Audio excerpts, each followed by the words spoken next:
Hello and welcome to Unacademy, a one-stop destination for all the English medium civil service aspirants.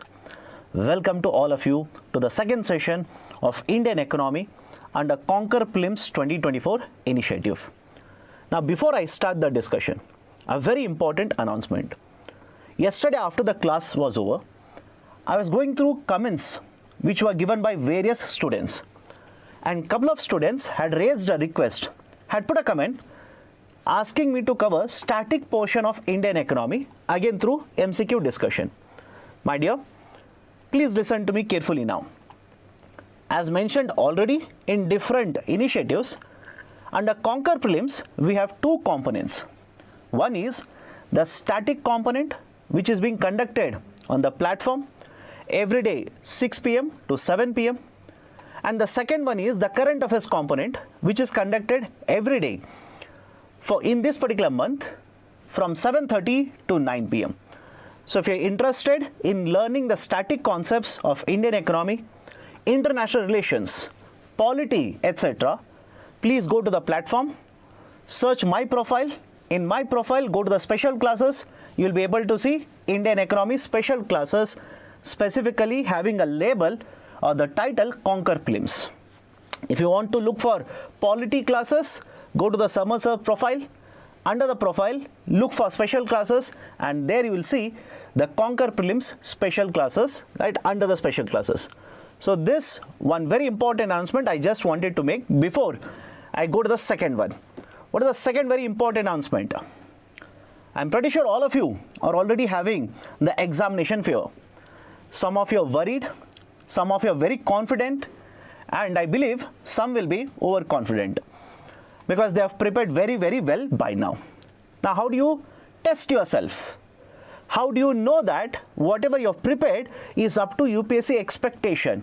For that, we are very happy to announce Unacademy All India Prelims Mock Test 2024. The next mock test will be conducted on 26th May.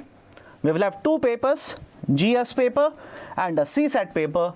GS paper will be from 9:30 a.m. and CSAT will be 2:30 p.m. And the questions which have been prepared for this particular test series has been curated by the top educators. And the best part of this is, once you attend this particular examination, we will provide you the All India ranking, thereby evaluating you and basically telling you what is your standing and what is your performance, in which area you should improve. And this particular test, for this registration is free. For further details, you can give a call on the particular mobile number given in the slide. And second, very important, related to this only, many of the students yesterday in the comment section has sent or has put a message saying that, sir, we are not able to find the PDF. Where is the PDF available? Where is it? I'm searching in the website, I'm searching in this YouTube channel, etc. Where is it? My dear, all you need to do is simply scan this particular QR code. You'll be redirected to our Telegram channel. In the Telegram channel, all the PPTs that we are using in the classes will be uploaded. You can download from the Telegram channel itself. Now, with this particular caveat, let me start the discussion. Question number 1. Start. Consider the following statements. Take 60 seconds. Read the question very carefully. Answer it. Then I'll start the discussion.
Read the question very carefully.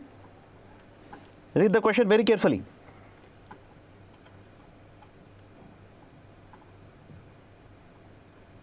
Okay, let's start the discussion. Let's start. Consider the following statements. The stagflation is the situation of high economic growth and high inflation rate. And before I start the discussion, for option B, 38% of you have chosen is the right one. And for option D, it is same 38%. Sir, which is the right option? Right option is option B. Let's start. The stagflation is the situation of high economic growth and high inflation rate. Please understand, what is the stagflation? Is it there in the newspaper? Sir, why is this question? Are you asking this? And very recently, there was a report, a monthly report which has been published by Reserve Bank of India. And if you are reading Hindu newspaper every day without fail, mind you, the operative word is without fail, you would have come across one article wherein they say risk of stagflation is receding in India. And this was published in the monthly RBI bulletin. Now, what is this idea of a stagflation? Yesterday also many of the students were asking, sir, please tell me what is stagflation. Explain to us what is stagflation. Listen to me very carefully. Stagflation is a combination of two terms, stagnant growth, high inflation rate. I repeat, stagflation is a combination of two terms, stagnant growth, high inflation rate. Whenever any economy experiences a very high inflation rate and a stagnated growth or basically a contractionary GDP growth rate, that particular situation is basically referred as a stagflation. Sir, what about the other indicators? If you experience GDP is contracting or remaining stagnant, if unemployment rate is very high, if inflation rate is very high, this is the combination what you will see that is in the economy that is called as a stagflation. Now you will ask me a question, sir, how? How does it happen? We have read this, right? I have by-hearted very nicely. I know what is there in the stagflation. But tell me, how does it happen? Why does it happen? Reason is very simple. There are different forces which are acting in the economy on the supply side as well as the demand side. Let's say, I'm pretty sure all of you heard of the wage price spiral, correct? The wage price spiral. Let's say I'm the employer, my employees will come to me and demand for, let's say, higher wages. I will provide higher wages. Now, as a result of this, prices will also start increasing. So, in the economy, you're seeing on one side, the demand is increasing or the prices are increasing because I'm a supplier, I'm a seller.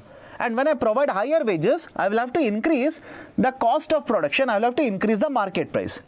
So, on one side, you are seeing that the market price is increasing, inflation rate keeps on increasing. And on the other side, what will happen is, let's say there are certain infrastructural problems, structural problems, which will not help in increasing productivity, in not increasing production in the economy. So, thereby having certain structural issues is one part of it. Higher, let's say inflation is another part of it. And let's say there is a recession. There is certain economic disturbance that is also happening. Certain, let's say, production is basically reduced, etc. As a result of all of this, what you'll see is the combination of all the factors. And rather than looking at various other economies, many of you are commenting in the section, many of you are giving different examples. 1980 this has happened, 1990 that has happened, etc. Listen to me. Have you seen all these indicators taking place in the Indian economy itself in recent times? For example, the former Prime Minister, Mr. Manmohan Singh, gave a comment saying that India is moving towards or is going to experience stagflation. Why? During pandemic or just after pandemic, the inflation rate in Indian economy was very, very high. Food price levels were very high. Unemployment rate was also very, very high. And during inflation, I'm pretty sure all of you have read about this, Indian economy experienced a recession. So that was basically the point that was taken by the former Prime Minister, and he stated that Indian economy is going to experience a stagflation situation. And please understand, whenever any country enters into a stagflation situation, that is very, very dangerous. It is very dangerous. Why? If inflation rate is very high, you can use monetary policy, reduce inflation. If unemployment rate is low, if GDP is lower, you can use monetary policy, you can increase GDP, you can promote employment generation. But if there's a stagflation, what will you do? It's a very difficult situation. What will you do? Because if you try to achieve one, the other would be affected. For example, have a look at this. If GDP has got stagnated, what would you simply say? RBI should reduce interest rates. But if RBI reduces interest rates, what will happen to inflation rate? Inflation rate will start increasing. That is the danger. That is the danger in case of stagflation. So this is basically the idea for stagflation. Now, look at the statement 1. Stagflation is a situation of high economic growth and high inflation rate. Right? This statement is wrong. What about the second statement? It is likely to be controlled with expansionary monetary policy along with tax cuts. Now, please understand, there are different viewpoints as to how or what is the effective way to control stagflation. There are different points. Okay, there are different points. But the most accepted way to control inflation, the most accepted way to control inflation is, stagflation is that experts say for certain time period there is a danger of inflation. Yes, right? Just bear it. Just bear it. So promote expansionary monetary policy. Promote expansionary monetary policy that will increase the demand for goods and services in the market, and promote even the tax cuts by the government. Promote even the tax cuts by the government that will further add to the demand for goods and services in the market. And this will basically take care of the demand side. I repeat, this will basically take care of the demand side. On the other side, many experts argue that along with these two policies, what you need to do is promote structural reforms in order to increase production. Is it okay? Promote structural reforms in order to increase production so that the production will increase, demand will be higher in the market because of these kind of policies. This will help us in promoting employment. This will help us in promoting higher growth rate. This will help us even controlling inflation.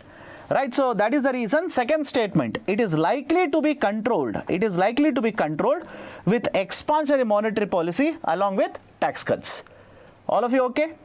All of you okay? Can we go forward now? So the right option for question number 1 today will be option B. Let me go to the question number 2. Read the question carefully and answer for this within 60 seconds. Let's start.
Okay, let's start then.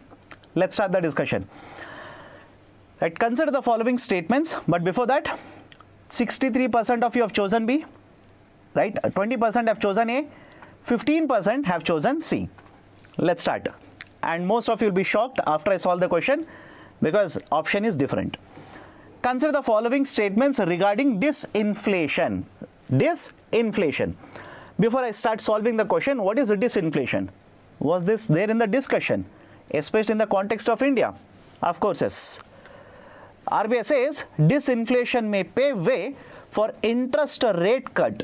Very, very recently, this was discussed by Reserve Bank of India. Now, what is this concept of a disinflation? And mind you, many students will be confused between two terms. One is a disinflation, second one is deflation. One is disinflation, second one is deflation. Why they generally get confused between both of them? I'll give a very simple idea.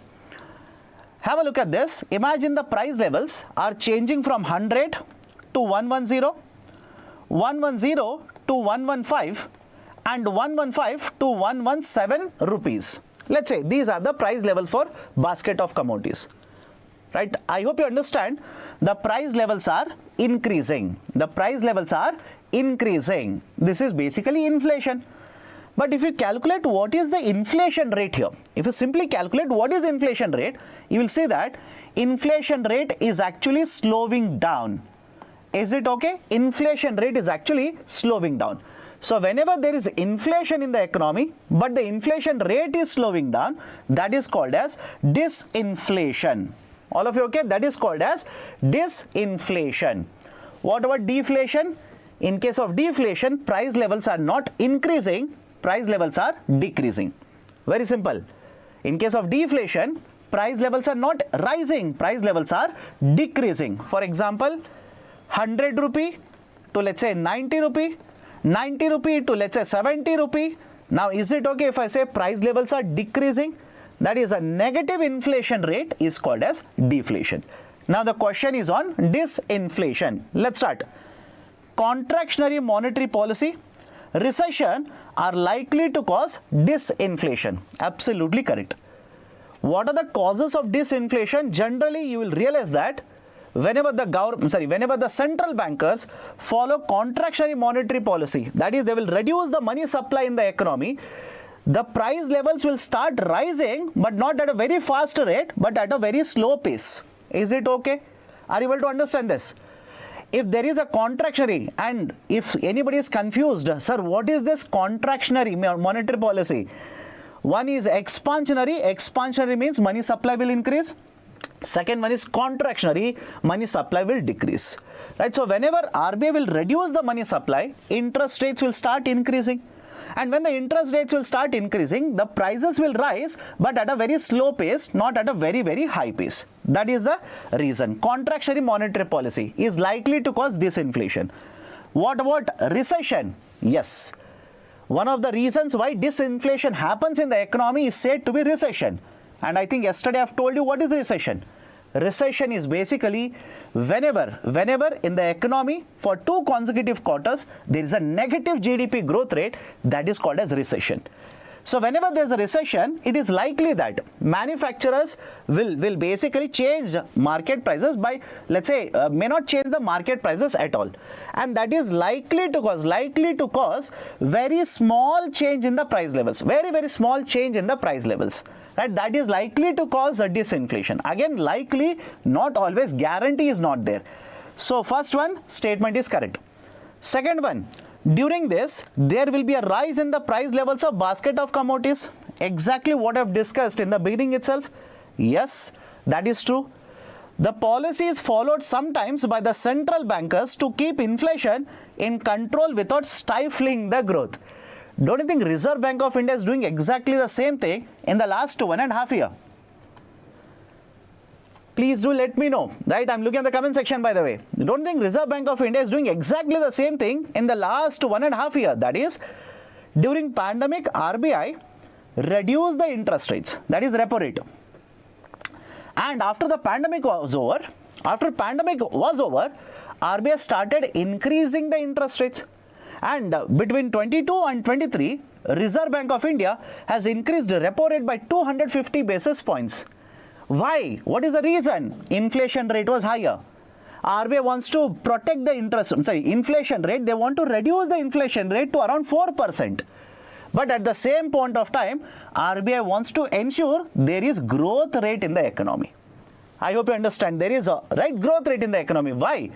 if RBI suddenly reduces, right, let's say if repo rate is increased by 5%, 6%, 7%, etc. Imagine, I know repo rate cannot be increased by 7% because it itself is 6.5% right now. So I hope you understand, when repo rate is increased by very large number, it might stifle growth. It might basically reduce growth. But if repo rate is increased by, right, let's say certain amount, certain percentage, to ensure inflation is controlled, but the loans will not be very costlier for the companies, that will ensure that growth will be happening in the economy. Done? Right, so third statement is also correct, by the way. Okay, third statement is also correct. So first one is correct, second one is correct, as well as the third one is also correct. So the option which around 15% of you have chosen, around 15% of you have chosen is the right option. Option C is the right one. Done? Okay, let me go to the next question. Question number 3. Which of the following may cause suppressed inflation? Take 60 seconds, solve it.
Okay, let's start.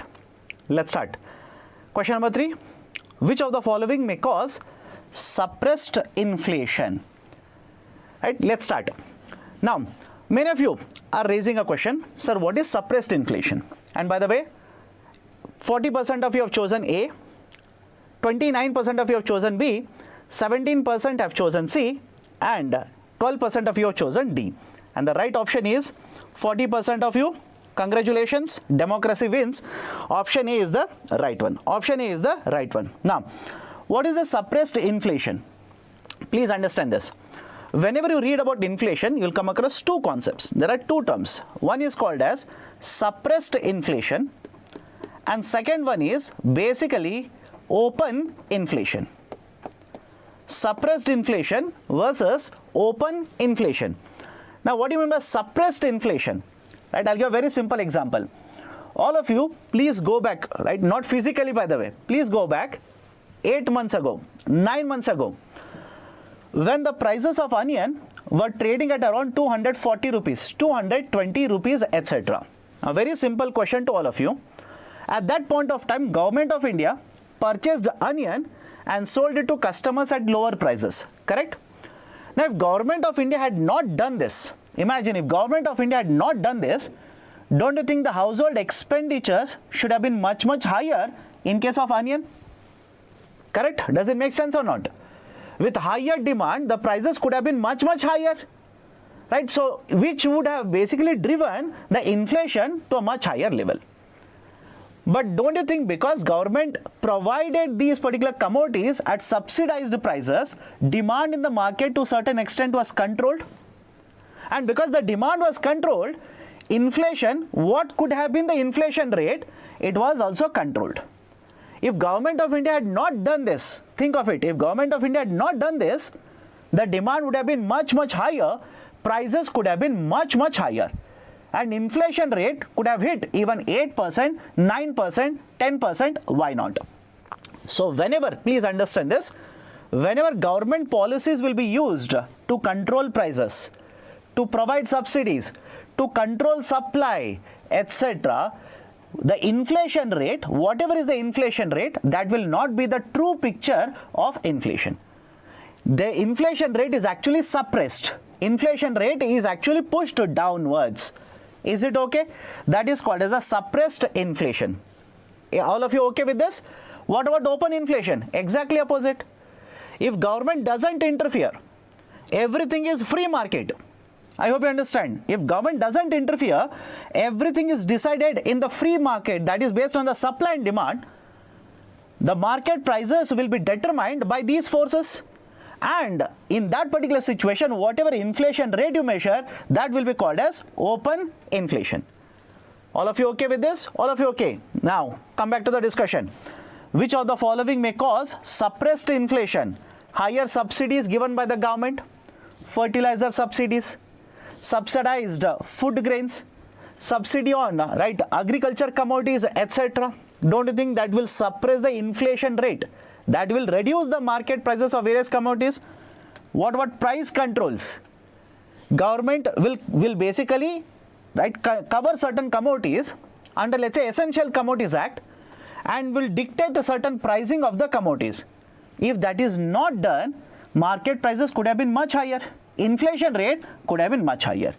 So price controls will also add to suppressed inflation.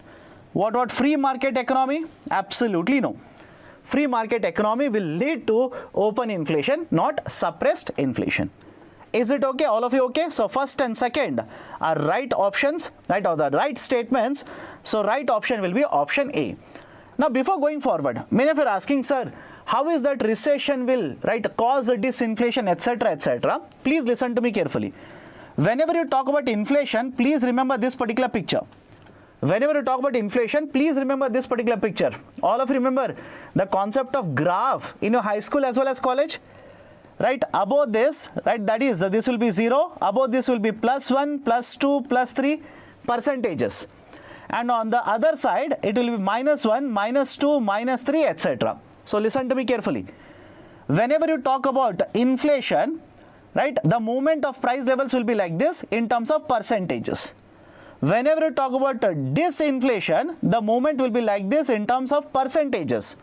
And whenever you talk about deflation, the movement will be like this in terms of percentages. At least this particular graphical representation, can you remember this? I hope you understand. At least this graphical representation, can you remember? Inflation, disinflation, as well as deflation. Negative rates, deflation.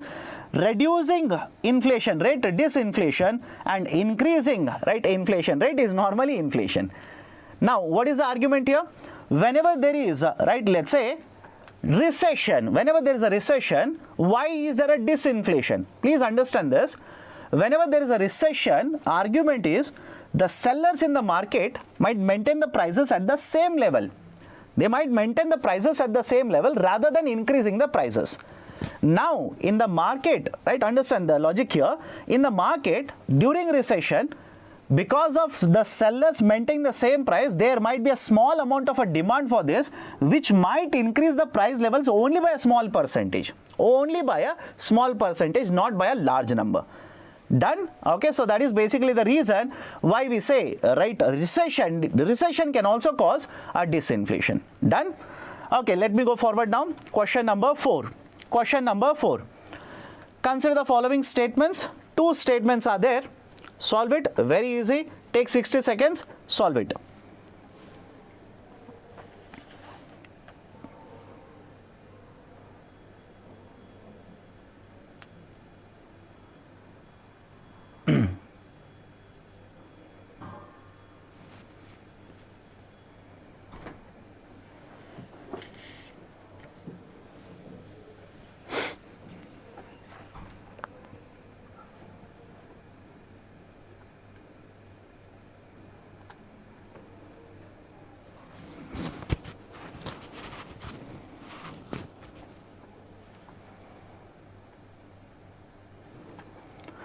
Okay, let's start. Consider the following statements. The value of money increases during deflation and disinflation. Deflation and disinflation are likely to cause unemployment. Answer to this, the right answer to this question will be option C. Question number 4, option C is the right option. Now, value of money increases during deflation as well as disinflation. All of you will agree with me? If inflation rate is there, obviously the purchasing power of money will fall down. Is there anybody who has a doubt regarding this? If there is inflation, right, that is, let's say hypothetically you have this 100 rupees, right? Let's start with the game. Imagine you have this particular 100 rupees. Today you might purchase 5 kgs of onion, assuming price of the onion is 20 rupees. If the price of onion goes up to 25, your purchasing power will come down. And please remember, I am showing this particular currency note to explain one more concept, inflation tax. Please remember that as well. Inflation tax. There is a term called as inflation tax. Inflation tax basically means the cash that you're holding, the purchasing power of the cash will come down. It looks as if somebody is taking away the tax from you by reducing your purchasing power. That is called as inflation tax. Please remember that as well. Okay. So value of money increases during deflation and disinflation. Of course, yes. Right. During disinflation, compared to a normal inflation rate, that is, let's say 6%, 8%, 10%, etc. Now, if inflation rate will come down from 8% to 6%, 6% to let's say 4%, don't you think 100 rupee will have more purchasing power at inflation rate 4% compared to 8%? Done? Anybody has a problem? Please do let me know. During disinflation, please understand, my dear, some of you are saying, but sir, during disinflation there is inflation rate. Understand this carefully. Imagine right now inflation rate is 8%. Imagine right now inflation rate is 8%. After 1 month inflation rate, or after 1 year, inflation rate will fall down to 4%. Is there a disinflation? Yes. But comparatively, compared to today, after 1 year, can this 100 rupee get you more number of goods and services? I hope you understand. Can this get you more number of goods and services? Yes. Right. So during deflation as well as disinflation, the purchasing power, the value will increase. Yes. Okay. Deflation and disinflation are likely to cause unemployment. This also is correct. Please remember, this also is correct. During deflation, there should not be any doubt. During deflation, there will be negative price levels. That is, the price levels rather than increasing will fall down. And what about disinflation? The price levels are increasing, but what might happen is the manufacturers are not happy. Let's say there is a recession, etc. That might actually lead to the manufacturers reducing the number of employees, right? Basically cutting down the number of employees. All of you okay? So deflation as well as disinflation are likely to cause unemployment. Both the statements are correct. Again, some of you are saying statement 1 is wrong. My dear, please listen to my argument. Listen to my argument. During disinflation, I'll repeat it. During disinflation, let's say today for a basket of commodities, the price level is 108. Base year price is how much? 100 rupee. Is it okay? Base year price is how much? 100. And this right now, when the inflation rate is 8%, you will have to pay how much? You will have to pay 108 rupees to purchase the to purchase the basket of goods. Now, after 1 year, from today, after 1 year, the disinflation is observed. Disinflation means what? The price levels will come down. Correct? The price levels will come down. Right? Rather than 108 rupees, what if there is a disinflation and price levels, right, will become 104? Is it okay? All of you okay? Right? So basically from base year, it is 4%. From the base year, it is 4%. Right? But basically understand this, there is a disinflation in the economy, price levels are decreasing. All of you okay? All of you okay? Anybody has a doubt even now? But if I ask you simply disinflation, right, I hope you understand, disinflation basically means what? Price levels are increasing, but at a decreasing rate, So value of money increases during deflation as well as a disinflation, yes. Comparatively, yes. Is it okay? Can we go forward? But it is still greater than 100, my dear, it is still greater than 100, that is disinflation. But I hope you understand, compared to today, next year, the price levels would be lesser. Okay, done. So deflation as a disinflation are likely to cause unemployment rate. Yes. Why? Please understand this. Many of you will say, but sir, during disinflation, no, we do not agree, it will not cause unemployment, etc., etc. Understand this carefully. Understand my argument very carefully. What is the inflation target in India? Please do let me know. What is the inflation target in India? 4%. If the inflation rate is 6%, if the inflation rate is 6%, RBI has to drag it down to 4%. All of you will agree with me? Think of it. If inflation rate is 6%, RBI has to drag it down to 4%. Correct? Now what will RBI do? What does RBI do to drag it down to 4%? RBI will increase interest rates. Possible or not? RBI will increase interest rates. And if RBI increases interest rates, is there a possibility that manufacturer, possibility, right? Look at the term likely. Look at the term likely. Is there a possibility that the manufacturers will not be able to take loans, will not be able to manufacture at this particular interest rate? They will cut down certain number of employees. Think of it and do let me know. They will cut down certain number of employees. Why? Interest rate is higher. They will not be able to take and sustain this much amount of productivity at this interest rate. Is it okay? All of you okay? Anybody has a problem? Please do let me know. Is it okay? Right? So deflation as well as disinflation are likely to cause, I'm not saying guaranteed. Some of you will assume this as guaranteed outcome. I'm saying, is it likely to cause? Definitely yes, it is likely to cause unemployment rate. It is likely to cause unemployment rate. Okay, so first statement is correct, second statement is correct. Right option is option C, both of them. Okay, both of them. Let me go to question number 5 now. Consider the following statements. Right, take 60 seconds, solve both of them. This is very easy.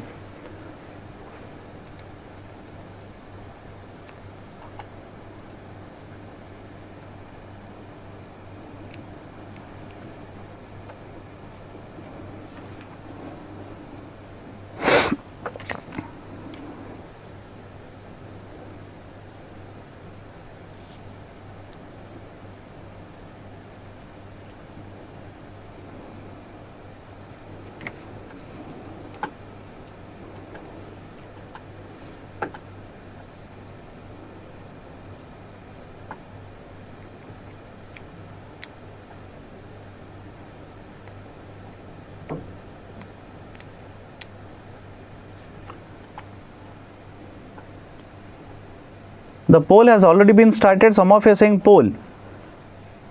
The poll is already live. Okay, let's start. Question number 5. Let's start. Consider the following statements. Reduction in LPG prices will help in controlling the inflation. Straightforward. Current affairs, straightforward. Is there any doubt regarding the first point? Reducing LPG prices will help in controlling inflation. Government of India, I hope you understand, Government of India very recently, multiple times has reduced the LPG prices. Right? In some cases, only Ujjwala beneficiaries, they have received the benefit. And in some cases, all the beneficiaries, all the consumers of LPG cylinders, they have got the benefit. Reduction in LPG prices will help in controlling inflation. Statement 1 is correct. And this is very straightforward question. Nothing to be worried about this. The price monitoring division functions under Ministry of Agriculture. No. Factual statement, the price monitoring division doesn't function under Ministry of Agriculture, it functions under Ministry of Consumer Affairs.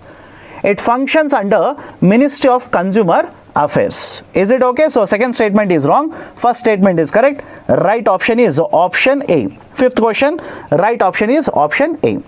Now why I have given you this particular question? Later, once you download this particular PPT, have a look at the article.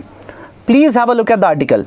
There are certain concepts which have been provided, how much, right, per cylinder Ujjwala beneficiaries will get how much subsidy, right, how many beneficiaries are covered under this, all the data has been provided. Please have a look at this. Please have a look at this. Okay. Now, let me go to question number 6. Which of the following are likely statements regarding sovereign green bonds? Sovereign green bonds. Take 60 seconds. Then we will have a discussion regarding this.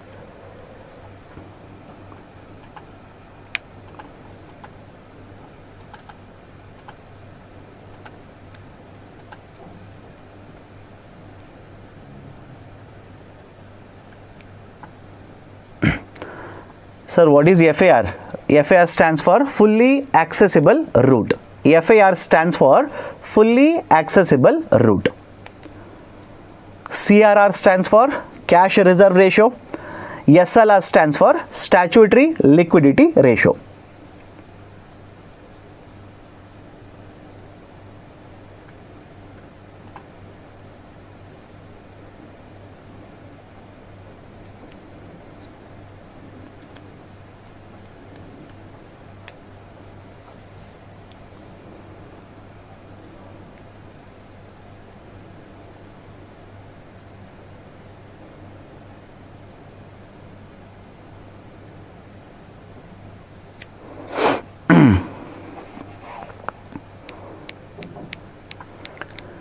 Okay, let's start. Right, question number 6. What is the right option? Right option is option B. Only two are correct. Only two are correct. Slightly technical question. Right, until now we have seen, right, on a easier side. Now let's have a look at certain technical questions. Which of the following are likely statements regarding the sovereign green bonds? Now, why I've picked up this particular question? There is certain argument for this. Very recently, the chief economic advisor raised concerns regarding cold reception that sovereign green bonds have received in the Indian market. And second, RBI has declined request to classify HDFC limited bonds as infrastructure bonds. What is the issue all about? What is the concept all about? Please listen to me very carefully. Point number 1. All of you heard of green bonds? Right? All of you heard of green bonds. What is the concept of green bonds? The issuer will issue these debt instruments, borrow money, take the money and use it to invest in certain environment friendly projects. Very simple. Use it in environment friendly projects. For example, solar project, wind project, etc. Right? That is basically the argument. Now, point number 2. Listen to me carefully. Point number 2. Sovereign green bonds are issued by the government.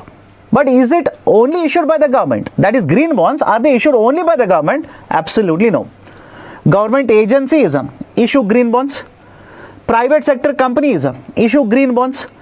Right? The global agencies, the global multilateral agencies issue green bonds. There are so many institutions which are issuing green bonds. That is one more point. Now, what is the question?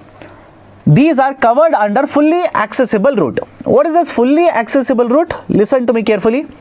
Reserve Bank of India, in order to allow foreign investment, foreign portfolio investment or non-resident investments into the bond market, has introduced a system called as fully accessible route. Fully accessible route. Under the fully accessible route, what generally happens is, whatever restrictions are imposed, whatever conditions are imposed on foreign portfolio investors, these restrictions or conditions are relaxed, are withdrawn so as to attract more and more investment, into the bond market.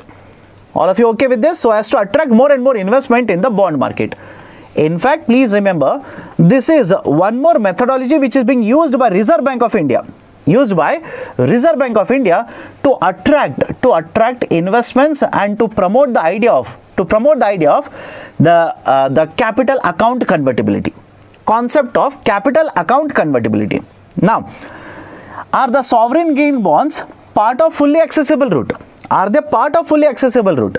Can the foreign investors bring money into India, purchase sovereign green bonds along with other instruments such as government bonds which are already part of FAR?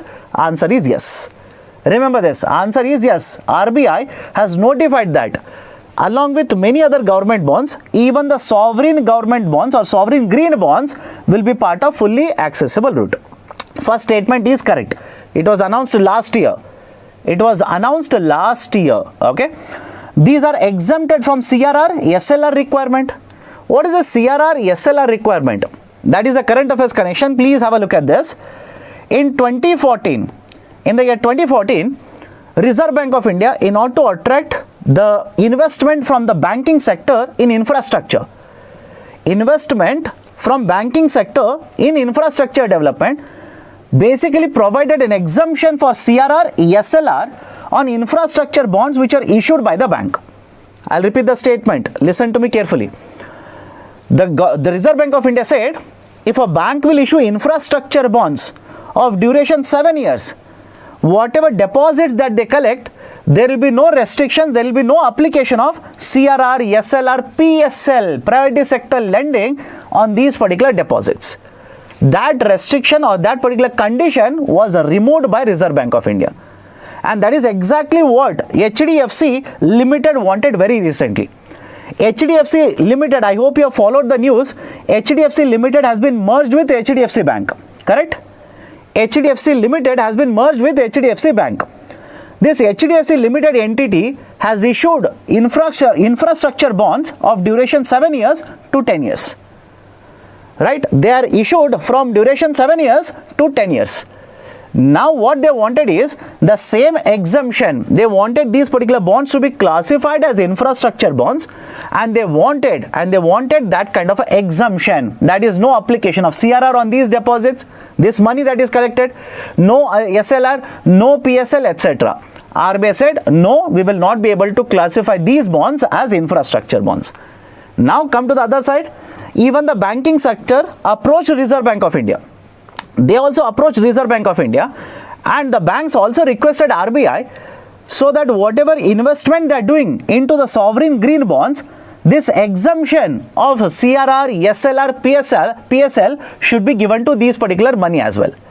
And Reserve Bank of India said, no, we will not be able to provide this kind of an exemption. Is it okay? We will not be able to provide this kind of an exemption. No, we will not provide it. Okay. So these are exempted from CRR, SLR. Wrong. Right? These are not exempted from CRR, SLR. These bonds are issued at premium. Yes, premium basically means at a higher price. If the face value of the bond is, let's say, 100 rupees. If the face value of the bond is, let's say, 100 rupees, the bonds will be issued at 102 rupees. The bonds will be issued at 104 rupees. Bonds will be issued at 105 rupees. Why? Please understand this carefully. There is a concept of greenium. Please remember this. There is a concept of greenium. Right? What do you mean by greenium? A bank is issuing, let's say, right, a sovereign green bond, or government is issuing a sovereign green bond, or any private sector is issuing a green bond. What is the use of it? They want to use it for environment friendly projects. So the rate of interest applicable on the bond should be lesser. So if the value of the bond is 100, the bonds would be issued at, let's say, 102 rupees, thereby reducing the interest rate. Thereby basically reducing the interest rate. So these bonds are issued at premium. Yes, this statement is correct. One is correct. Third one is correct. Right option for question number 6 will be option B. Only 2 are correct. Only 2 are correct. All of you okay? Done. Let me go to question number 7 now. Which of the following are likely implications of off-budget borrowings done by the center? Take 60 seconds. Take a minute. Solve it. Then we'll have a discussion.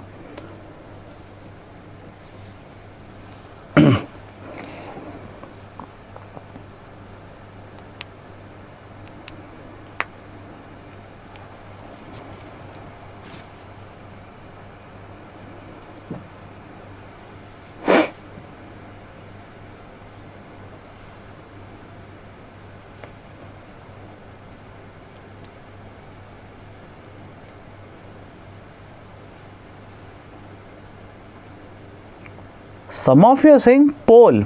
My dear, poll has already been started. Poll has already been started. Please check it.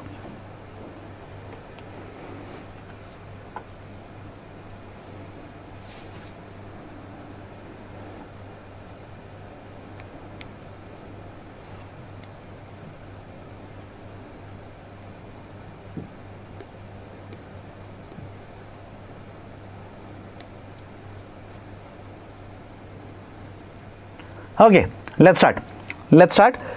Question number 7. Which of the following are likely implications of off-budget borrowings done by the center? And please understand the logic here. Whenever they talk about off-budget borrowing, and by the way, was it there in the newspaper? Of course, yes. Lot of discussion has been happening regarding off-budget borrowings very recently. For example, there was a friction between central government as well as Kerala government. That was in the context of budget borrowing. Central government very recently in the budget has announced we want to do away with concept of off-budget borrowing. 15th Finance Commission has recommended that we should do away with off-budget borrowing. So what is the basic idea for off-budget borrowing? Simple. Whenever the government indirectly, underline the term, whenever government indirectly borrows from the market. Indirectly means what? Government of India owns Food Corporation of India. All of you will agree with me? Anybody has a problem with this? Government of India owns Food Corporation of India. If the Food Corporation of India will borrow from the market, if FCI will borrow from the market, for what purpose? Let's say to construct infrastructure, to provide food subsidies for the people, etc. So this kind of a borrowing where Government of India is not directly borrowing, but the agencies of the government, entities owned by the government are borrowing. This is called as off-budget borrowing. All of you okay with this? This is called as off-budget borrowing. And this was practiced by the central government earlier. In the last couple of years, they have done away with this. State governments, right, practice this even today. Many of the states actually practice off-budget borrowing even today for that matter. Now come back to the discussion.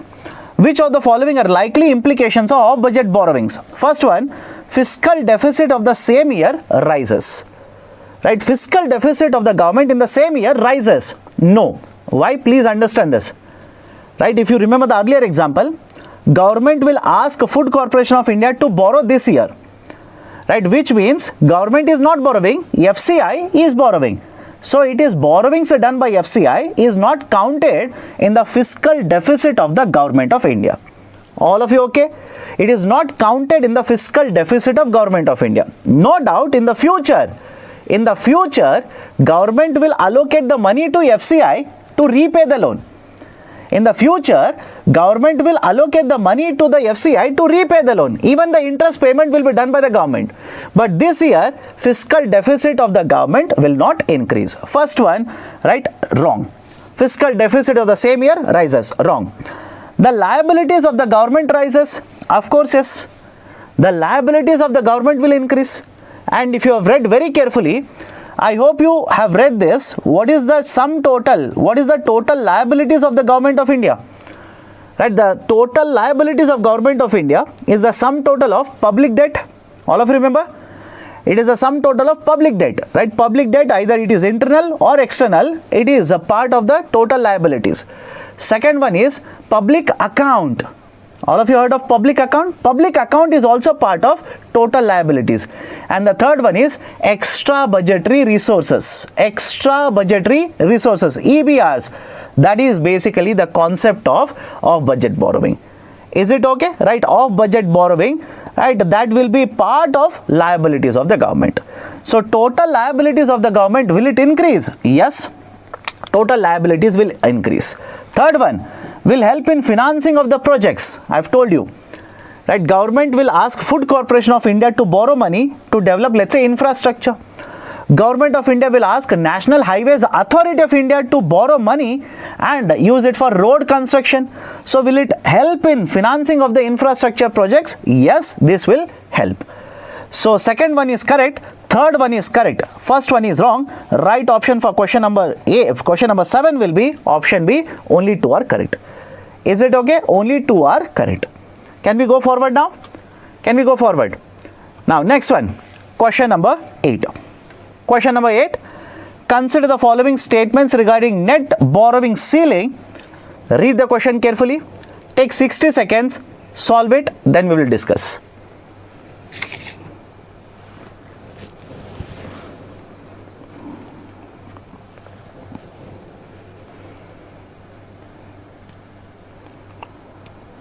Some of you are asking what is GSDP, Gross State Domestic Product. GSDP stands for Gross State Domestic Product.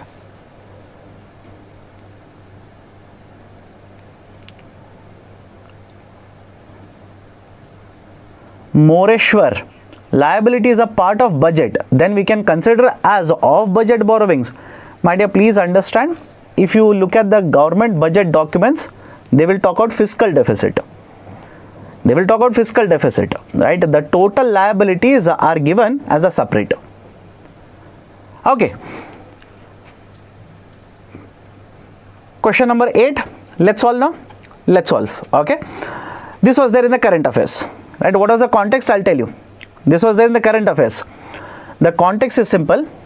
Kerala government and central government, there was a friction, correct? Kerala government and central government, there was a friction. Kerala government went to Supreme Court of India, has filed litigation under original jurisdiction, and it is asking, right, certain amount of money to be provided by the central government, etc., etc. I'm pretty sure all of you have read about what is happening between the Kerala government as well as the central government. But the question is, right, different. It's not about the debate. It's not about the fight between the two. Question is net borrowing ceiling. What is this idea of a net borrowing ceiling? Listen to me carefully. Basically, the central government under FRBM, will restrict how much is the total borrowing that can be done by the state governments. Very simple. Under FRBM, and if you ask me, sir, how can the central government restrict the state government from borrowing? Is there any condition? Article 293.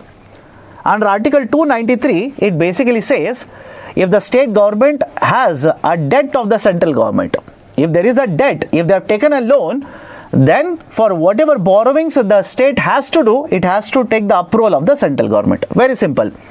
Now come to the discussion here. Central government every year fixes what is the maximum amount of borrowing that is allowed for all the states. And the percentage is fixed. I hope you understand, the percentage is fixed. Right? Generally, the center decides the percentage as 3% of gross state domestic product. Center decides it to be 3% of gross state domestic product. But is it always fixed? Is there any variation in this particular number? Yes, central government can do that. During the pandemic, listen to me carefully, during the pandemic, the state governments wanted to borrow more money. Because of pandemic, they wanted to borrow more amount of money. Central government expanded this to 4%. They expanded this to 4%. Then it reduced it to 3.5%. And currently, it has fixed it to 3%. Now, this is point number 1. Point number 2. Why is this so important? Please listen to me carefully now. Central government is calculating something called as net borrowing ceiling. What is this net borrowing ceiling? Imagine there's a state government. The gross state domestic product of state government is 100 crore rupees. Let's say 100 crore rupees. So 3% of 100 crore, simple number. Can I simply say that the state government will be allowed to borrow 3 crore rupees from the market? But what if the state government is also involved in off-budget borrowing? Think of it. What if the state government is also involved in the off-budget borrowing? Then basically the central government says, if there is an off-budget borrowing of, let's say, 1 crore rupees in this particular state, then I will include this as part of borrowings of the state. I will reduce the borrowing limit from 3 crore rupees to 2 crore. This is called as net borrowing ceiling. All of you able to understand this? All of you able to understand? Anybody has a problem? Right? According to FRBM 3%, the state must be allowed to borrow 3 crore. But the center says there is off-budget borrowing. And because there is off-budget borrowing, what I'll do is, I will reduce this amount that you're allowed to borrow by 1 crore, which is off-budget borrowing. Now your net borrowing ceiling will become 2 crore rupees. Right? This is exactly what is happening in the context of Kerala government. This is exactly what is happening in the context of Kerala government. And Kerala government says, no, we will not accept it. We will take you to Supreme Court of India. Right? How can you decide, right, my borrowing limit? I have my own FRBM law.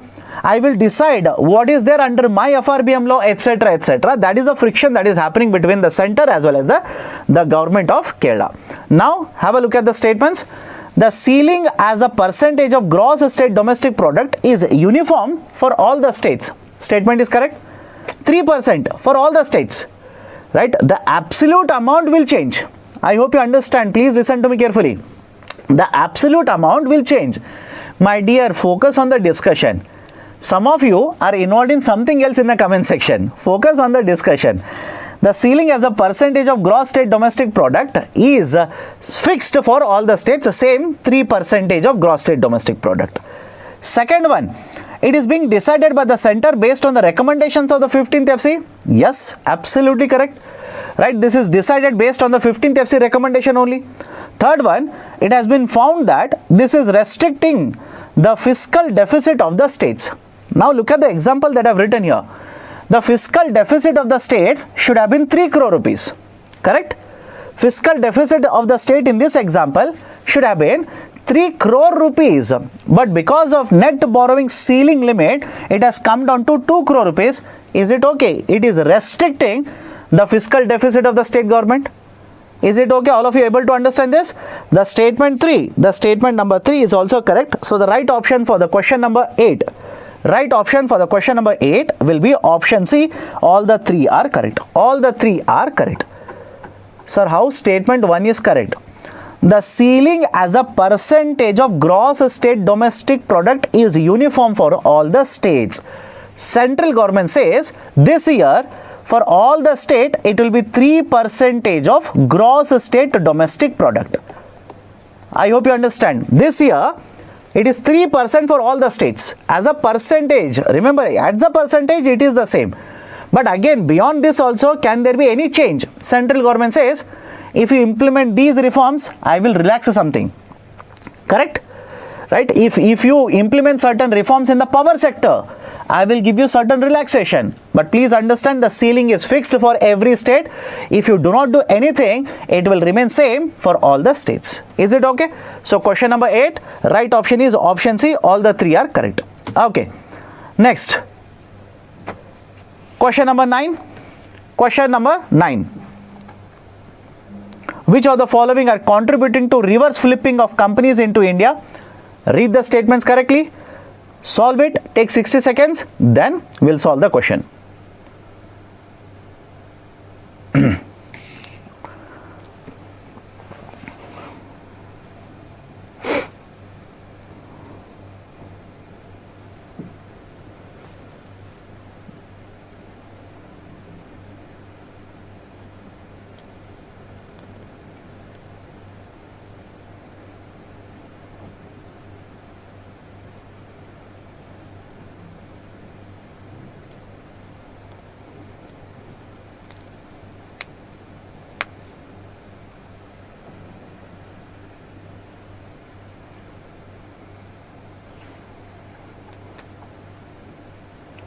Sir, in first statement, is it home country or government of other nation? India. Whatever statement I have given, assume this is from the context of India. Okay, government of India, at valuation in India, everything is in India. Okay.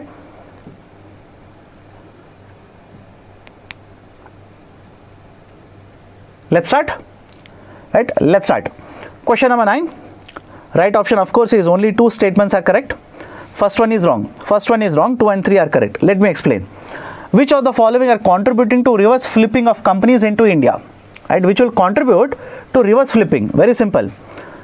Many companies over a period of time have shifted their domicile from India to other countries. Simple, I repeat.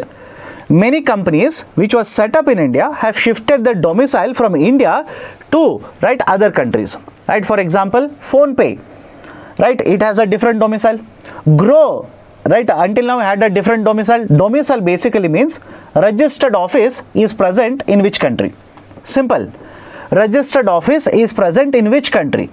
So whenever you see that there is a shifting of this registered office from one country to another country, it is basically called as a shift of the domicile. And please understand the technical terms that they use is concept of flipping and reverse flipping. Concept of flipping as well as reverse flipping. Now what has happened in recent times?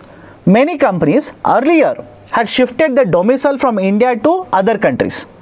They had shifted the domicile from India to other countries. Now they are coming back to India. They are basically coming back to India. So that is called as a reverse flipping. All of you okay?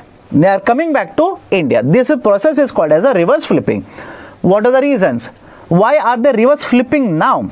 Higher taxes imposed by the government of India. Again I said, read from India. Every statement you will have to read from Indian context. So is Government of India imposing higher taxes? Even if government imposes higher taxes, will it promote reverse flipping? Absolutely no. It will not promote reverse flipping. Rather, if government will start imposing higher taxes, it will promote flipping. It will basically promote flipping from India. So first statement is wrong. Increasing participation of retail investors in Indian stock market. Of course, yes. This is said to be one of the reasons. The number of demat accounts have increased in India. The number of retail investors who are investing in the market, it has increased in India.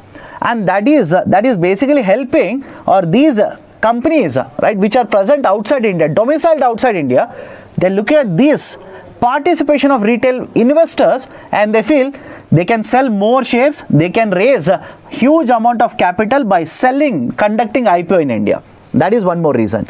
Right, second one, correct. Third one, valuation opportunities. In India, the startup ecosystem is growing very fast. India houses one of the largest startup ecosystem in the global market, and that is attracting lot of investments. That is attracting lot of investments into the domestic market. That is right, basically also helping for reverse flipping, attracting these particular companies to change their domicile back into Indian market. Is it okay? Right, so second one is correct. Third one is correct. Right option for question number 9 will be option D, 2 and 3. 2 and 3 are correct. Okay. Question number 10. There are two statements. Consider the following statements. So there are two statements. Read them very carefully and choose the correct option. After that, choose the correct option.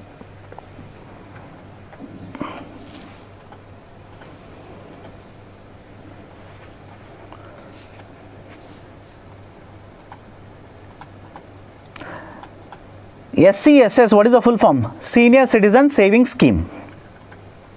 I repeat, Senior Citizen Saving Scheme. SCSS.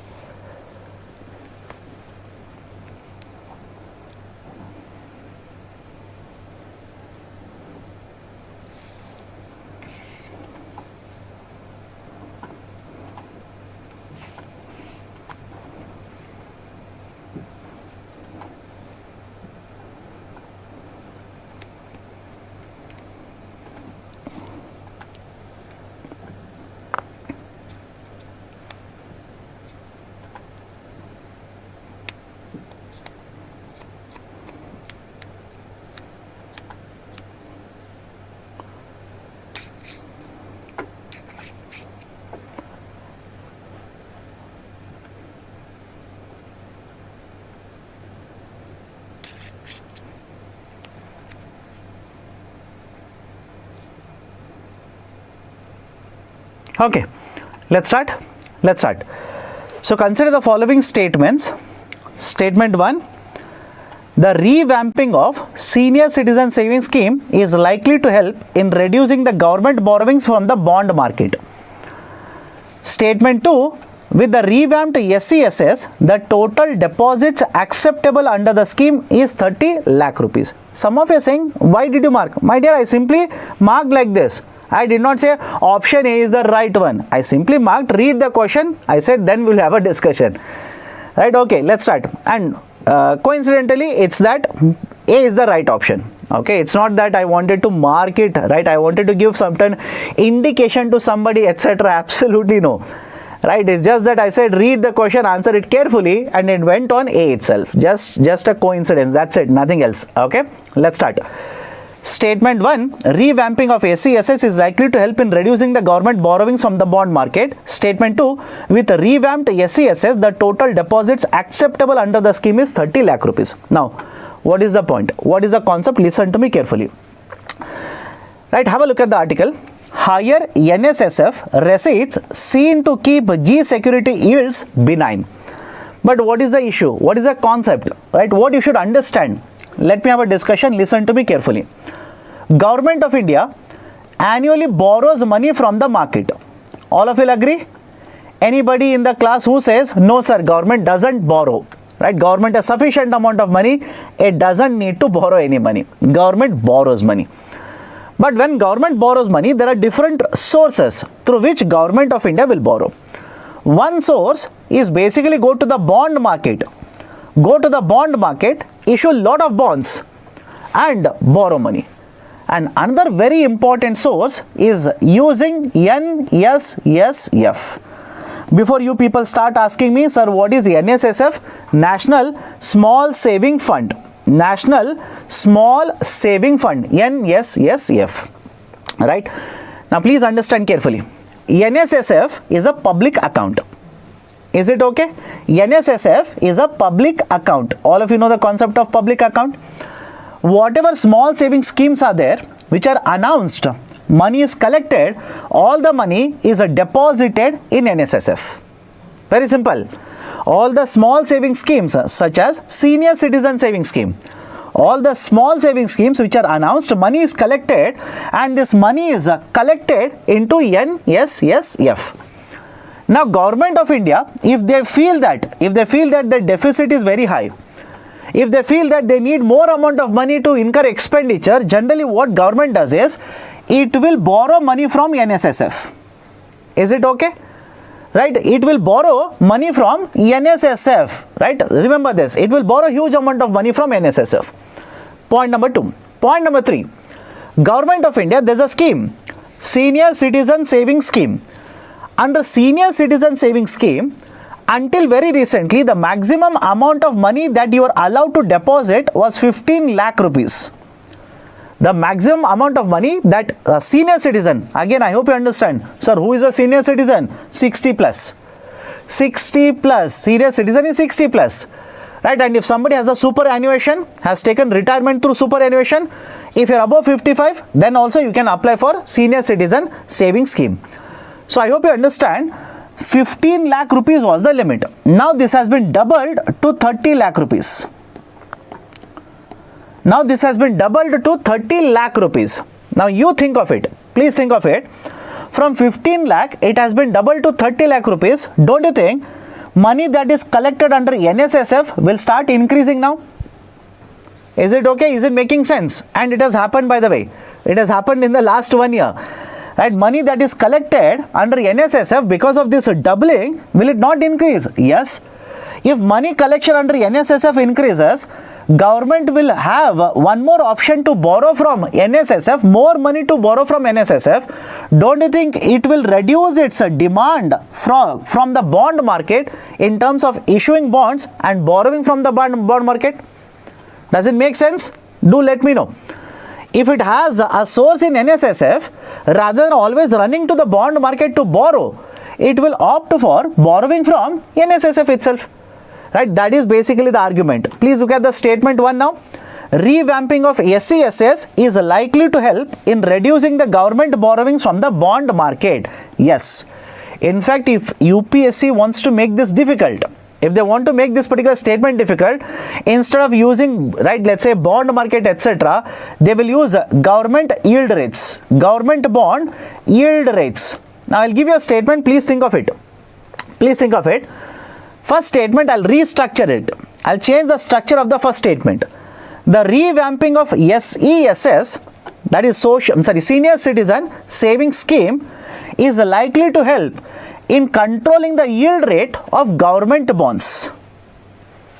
Correct or wrong? Think of it. I'll repeat the statement. The revamping of SCSS is likely to control the yield rates of government bonds.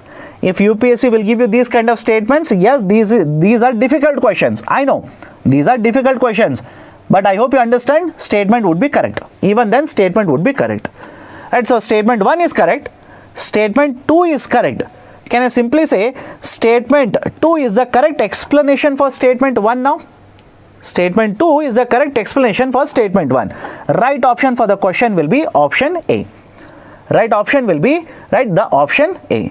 Can we go forward now? Can we go forward? This is the argument in case of question number 10. Please be very careful.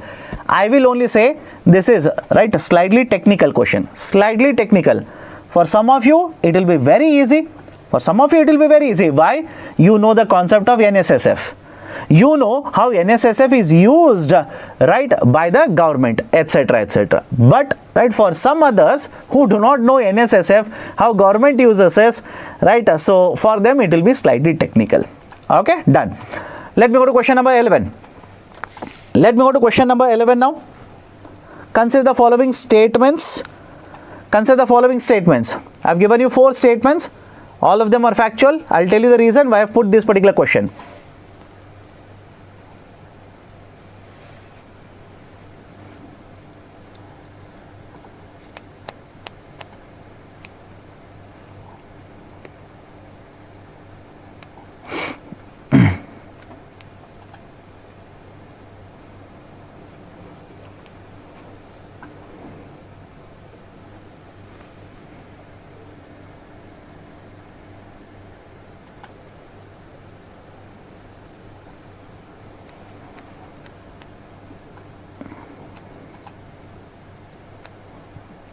Manish Kumar says it's so factual. Yes, my dear, I've only accepted and told you that this is a factual question. Let's start. Consider the following statements. Let's start. Okay, consider the following statements. Some of you will be surprised by the answer. Some of you will be surprised. Yes, it is completely factual, but some of you will be surprised by the answer. The right answer is option A. Right answer is option A. 10% of you have chosen option A, right? How so? Let's start. Gender budgeting was introduced in 2005 and 6. I am pretty sure you will have chosen this as a right one, right? The straightforward first statement is a factual one, correct. All the schemes or programs implemented at the central level are included in the gender budgeting. Please think of it. All the schemes and programs, right? Will it be true? All the schemes of central government will be included in gender budgeting. Think of any scheme. Can you think of any scheme? PLI, production linked incentive. Do you think that is covered under gender budgeting? Right? No, there are many schemes which are not covered under gender budgeting. In fact, when you say all the schemes are covered, it also means all the departments are covered under the gender budgeting. All ministries are covered under gender budgeting, right? So I hope you understand. Okay, so second statement is wrong. The absolute expenditure under gender budgeting has increased since its introduction. Now, many of you will simply say, sir, how can you ask these kind of questions? Right? How can you out of blue raise this kind of a question? My dear, please understand the reason why I have asked this question is Government of India last year set up a committee to restructure gender budgeting in India. Is my statement okay? Let me know. The Government of India last year set up a committee to revamp gender budgeting in India. I hope you understand this, right? Fayaz, my dear, right? That's what I'm explaining now. Government of India set up a committee. Now, what is the name of the committee? That is your homework. What is the name of the committee, right? And that is the reason why I have picked up this particular question. Third one, absolute expenditure under gender budgeting has increased since its introduction. Has it increased always since its introduction? Absolute allocation? No. You will see in 1 year the allocation has taken a hit. Allocation has actually come down. Okay. Third one is wrong. Fourth one, the percentage expenditure under gender budgeting has increased since its introduction. Right? Please have a look at this. You will see there is a decline, there is a rise, there is a decline, rise, etc. You will see this kind of a zigzag movement in case of percentage allocation as well. Okay, so percentage expenditure, it has increased since the introduction. Even this is wrong. Right option is option A. Only one is correct. That's the reason some of you will basically say, sir, these are very factual questions. These are very factual questions. Yes, these are very factual questions, but suddenly you will realize that, right, basically you have not seen the data, you have not checked, let's say, government documents, you have not seen the budget documents. Suddenly you will realize that, okay, you have made a mistake in this also. Okay, done. Third option again, my dear, absolute expenditure. What do you mean by absolute expenditure? Absolute expenditure means how much money in terms of rupees, how much money is allocated, it has increased. No, it has not increased. Okay, done. Let me go to question number 12 now. Let me go to question number 12. Question number 12, consider the following statements regarding the public debt. Regarding public debt. Take 60 seconds, solve it, then we'll have a discussion.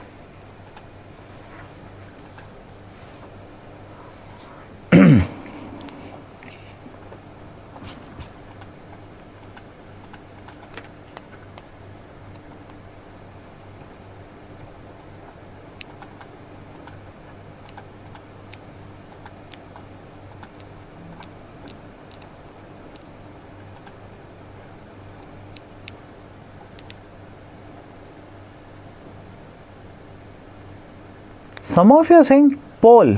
My dear, poll is already started.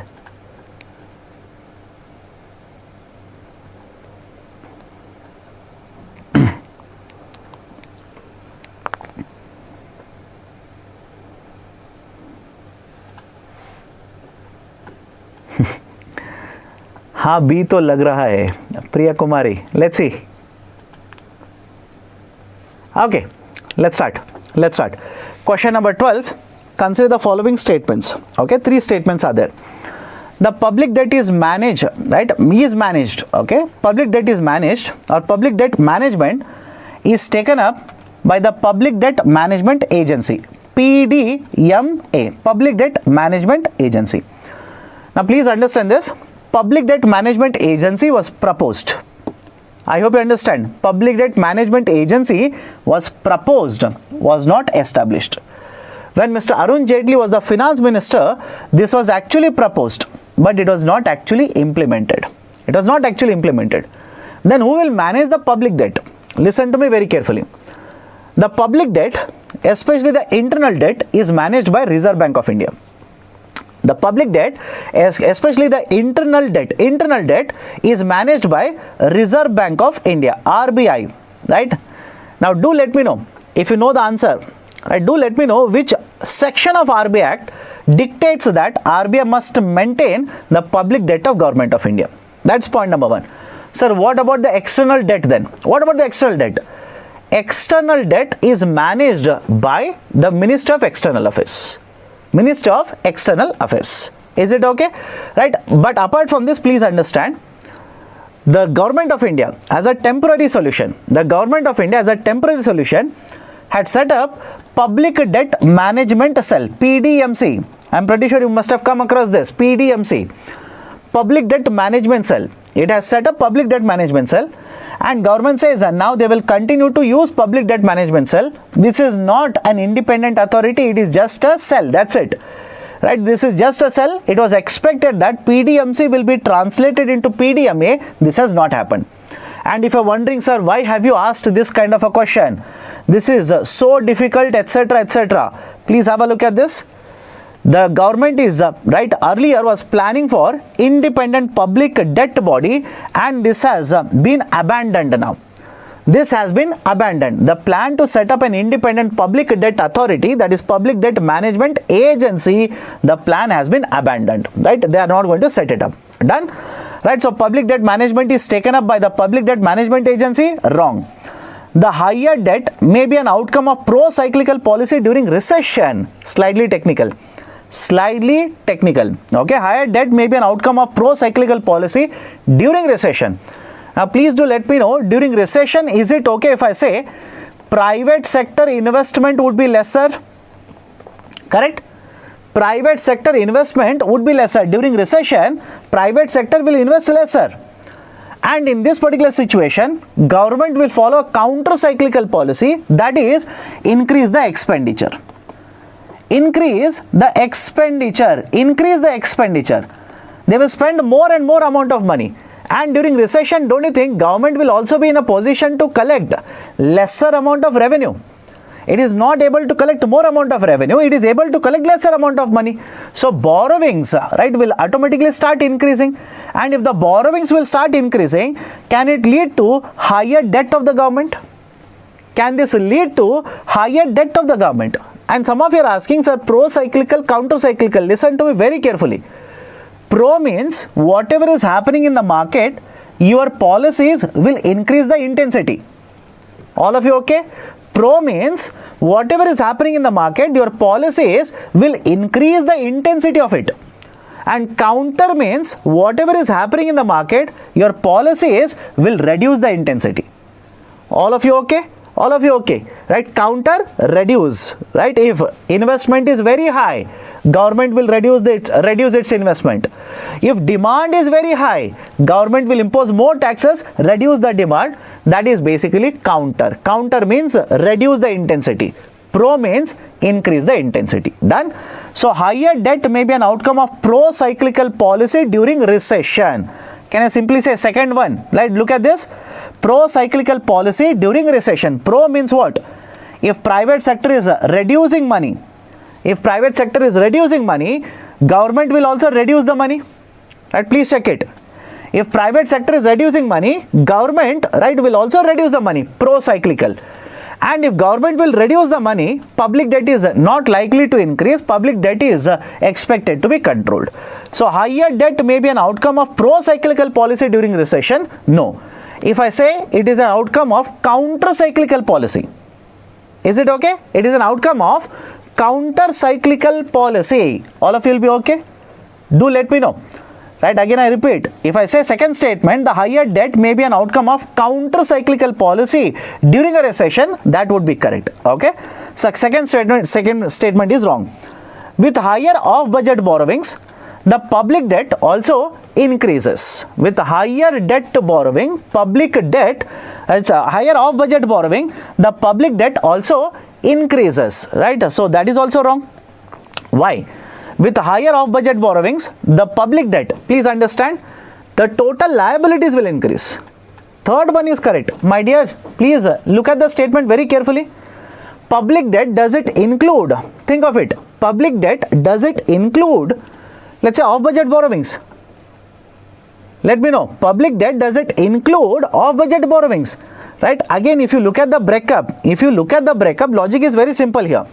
The total liabilities of the government are mentioned in this way. Check the economic survey document, you will realize it. Check the economic survey document. Total liabilities are basically the sum total of public debt. Sum total of public debt plus public account liabilities plus third component. There is a third component, extra budgetary resources. Extra budgetary resources, right? The off-budget borrowing this year will be counted in the part of EBR. Whatever off-budget borrowings you do, let's say today, it will be counted as a part of EBR, not as a part of public debt. All of you okay? All of you okay? Anybody has a problem? Please do let me know. With higher off-budget borrowings, the public debt, let's say in this year, it will not increase, it will remain the same. Done? Right, so third statement is wrong. All the three are wrong. Right, so right option for question number 12 will be option D, none of the statements. Can we go forward now? Can we go forward? Okay. Sir, then why liability go up but debt doesn't? My dear, debt is a component of total liabilities. Debt is, right, the total component of liabilities. Right, so I hope you understand. Right, put together the debt, put together the public account, put together EBR, it will give you the total liabilities. Is it okay? Liabilities is different. Liabilities is much bigger compared to the debt.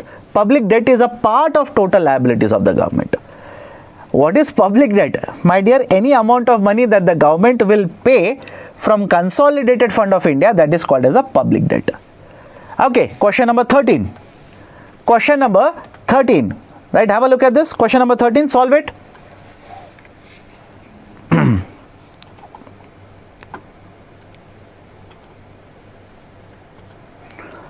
And if you ask me, sir, what do you mean by fiscal prudence? Fiscal prudence basically means any policy of the government which will make the finances sustainable. There are two terms, fiscal prudence, fiscal profligacy. Solve it, then I'll have a discussion. Okay. It's a very, very straightforward question. Not at all difficult. It's a very, very straightforward question. Okay.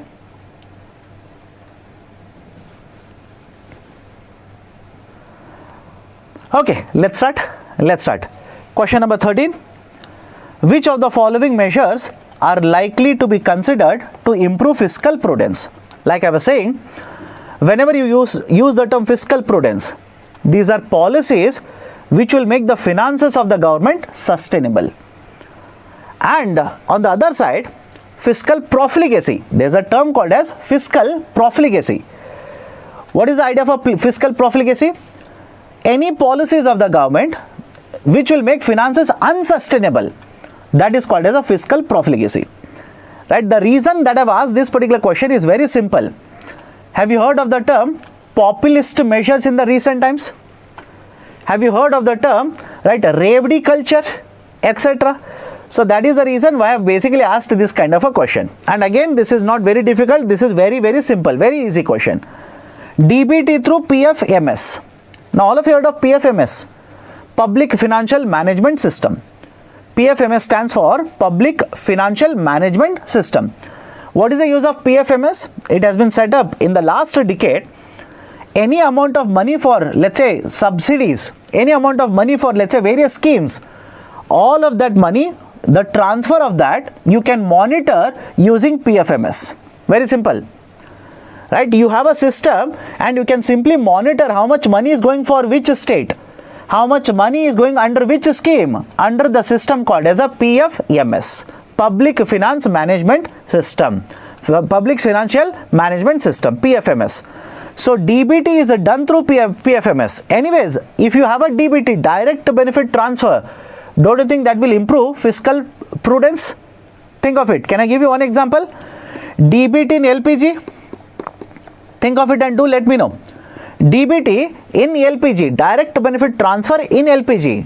Is it helped? It is helping Government of India to reduce subsidy expenditure. It is helping Government of India to target the right beneficiaries, etc. So DBT through PFMS, yes, it's a fiscal prudence measure. What about agriculture loan waiver? What about agriculture loan waiver? If agriculture loan waiver is announced, the expenditure of the government will increase. The revenue expenditure will increase, and that is not fiscal prudence, that is fiscal profligacy. And moreover, please understand this. Moreover, please understand, agriculture loan waivers announced by the government are not long-term solutions for the problem. There are bigger problems for agriculture sector, right? Loan waivers do not address those particular problems. Second one is wrong. Free electricity for all the households. Underline the term for all the households. I hope you understand. Why for all the households is very important. What if I say free electricity for very poor households? Think of it. Right? Free electricity for very poor households. Free electricity for, let's say, very poor farmers. Right? The discussion will be completely different there. Here, I'm saying free electricity for all the households. Right? Does every household require free electricity? Does every household require free cylinder? Of course no. Right? Of course no. This is basically fiscal profligacy. Some of you are saying yes. My dear, does every household in India require free electricity? Think of it, right? Absolutely not. Absolutely not. It is not required. It is like basically saying universal subsidies. My dear, please understand. So no, I think. Some of you will simply say, no, I think every household should be given free electricity. Have you heard of something called as universal subsidies? Do let me know. Universal subsidies, right? Universal subsidies are those which are provided to everyone. No restriction. No targeting, nothing. Everybody will get access to this particular, right, subsidies, universal subsidies. These are not fiscally prudent anyways. Okay, so third one is wrong. First one is correct. Right option for question number 13 will be option A. Only one is correct. Only one is correct. Can we go to question number 14 now? Very simple, very straightforward. Start. Right, do not take too much of time. This is very straightforward question.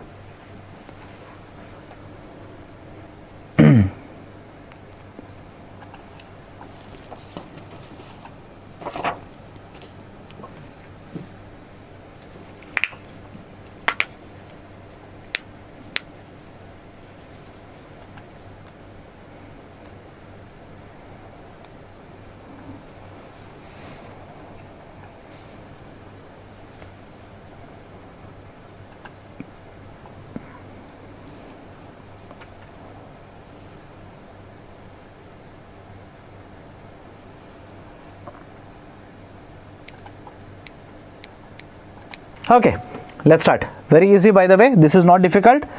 Which of the following constitutes the revenue expenditure of the government? Which of the constitutes a revenue expenditure by the government? Right, 47% of you have chosen C. Right, by the way.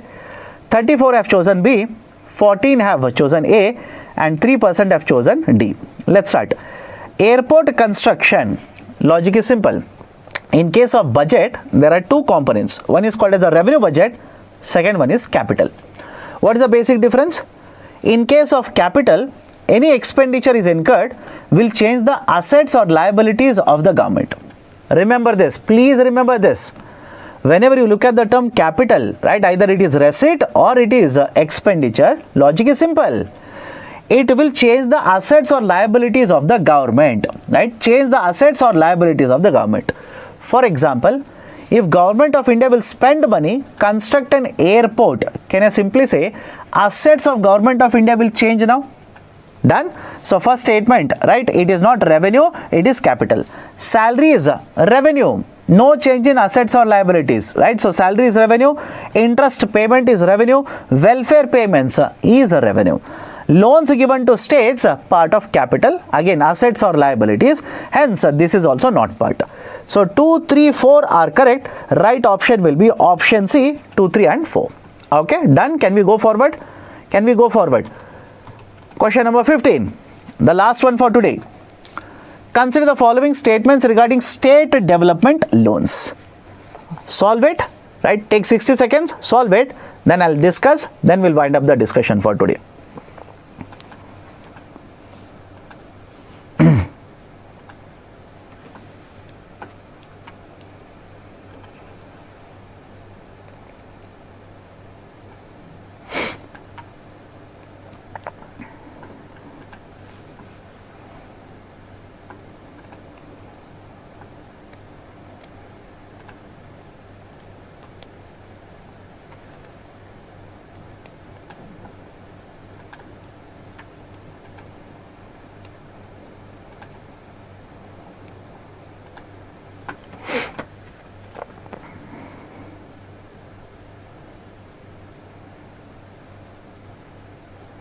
Okay, let's start. So question number 15, the right option is option A. Option A is the right one. Let's discuss. There are treasury bills. These are treasury bills and dated securities issued by the state government. Please remember, whenever you talk about state development loans, I'll start using the short form SDL. STLs are basically bonds. Very simple. STLs are basically bonds. Bonds are issued by the state government. These are called as state development loans. These are called as state development loans. Only the center is allowed to issue treasury bills. States are not allowed to issue treasury bills. States are not allowed to issue treasury bills. So first statement is wrong. All of you okay? Right, first statement is wrong. Okay. Next, these can be used as collaterals under LAF. What is LAF? Liquidity Adjustment Facility. Liquidity Adjustment Facility. Can you use STLs under LAF? Answer is correct.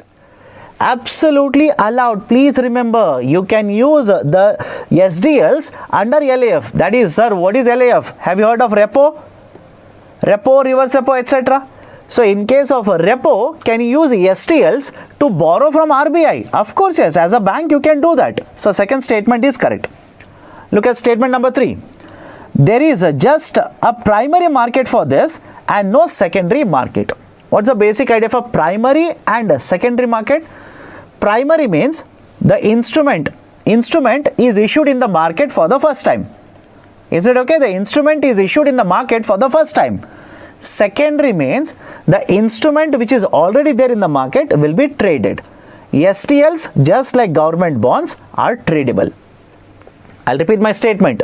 SDLs, that is the state development loans, just like government bonds, just like the central government bonds, are tradable. Of course, understand the logic here. The tradability factor for STL is much lesser compared to the Government of India bonds. Is the logic okay? All of you able to understand? The central government bonds are more liquid, right? Are more liquid compared to state development loans. Right, so third one is also wrong. There is just a primary market for this and no secondary market. No, there is a secondary market as well. So first one is wrong, third one is wrong. Only 2 is correct. Right option for question number 15 will be option A. Right option will be option A. Now, before I take up, right, I was just going through the comment section yesterday for the video. I was going through comment section. I was able to see some of the students had raised a question in the comment section in the yesterday's video. Now what generally happens is, in the live session, it's very difficult to take up all the questions and answer all of them. So what I would recommend is, once the class is over, Yes, I know you people keep on commenting in the comment section right now, but I'm more focused on the discussion rather than looking continuously at the comment section. Whenever I see, this is the irony, whenever I generally see the students talking something about else except talking about what I'm discussing. I'm discussing something, the students will be talking about going to Labasna, meeting in Mussoorie, etc., etc. Right? So I hope you understand. What I want you people to do is, once the class is over, if you have any queries, right, what is your feedback regarding the class, please go to the comment section of the video, provide your valuable comments, and do not forget to hit the like button, and please do subscribe to our YouTube channel, so that whenever these classes will go live, you do not have to keep a track. Once the classes will go live, automatically you will be given the intimation. So yesterday, Anand Kumar had raised a question. Sir, you discussed regarding national income. So this national income, is it at NNP factor cost or NNP at market prices? My dear, whenever you talk about national income, right, the discussion that I had yesterday, you will have to start with net national product at factor cost, NNP at factor cost. Okay, there was one more comment which was put by, again, username Go for Good. My dear, I hope you are listening to my video today. Go for Good.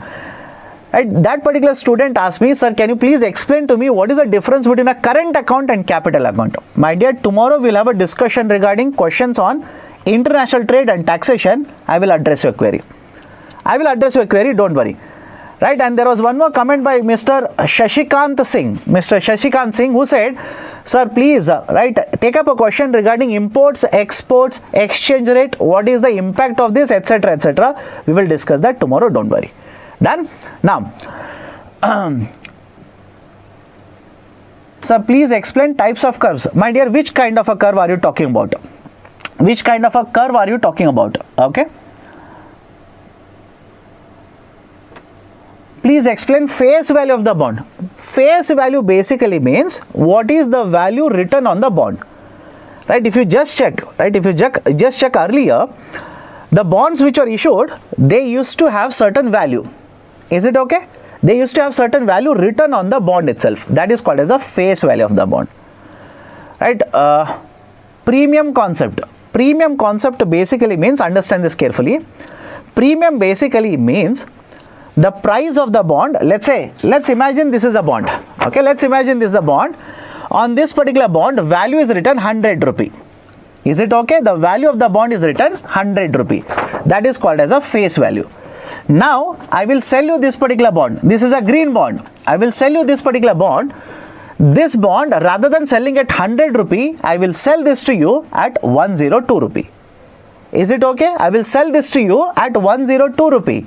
So, is it okay? Can I simply say the value of the bond is 100, but if I am selling it at 102, can I call this as it is a premium pricing?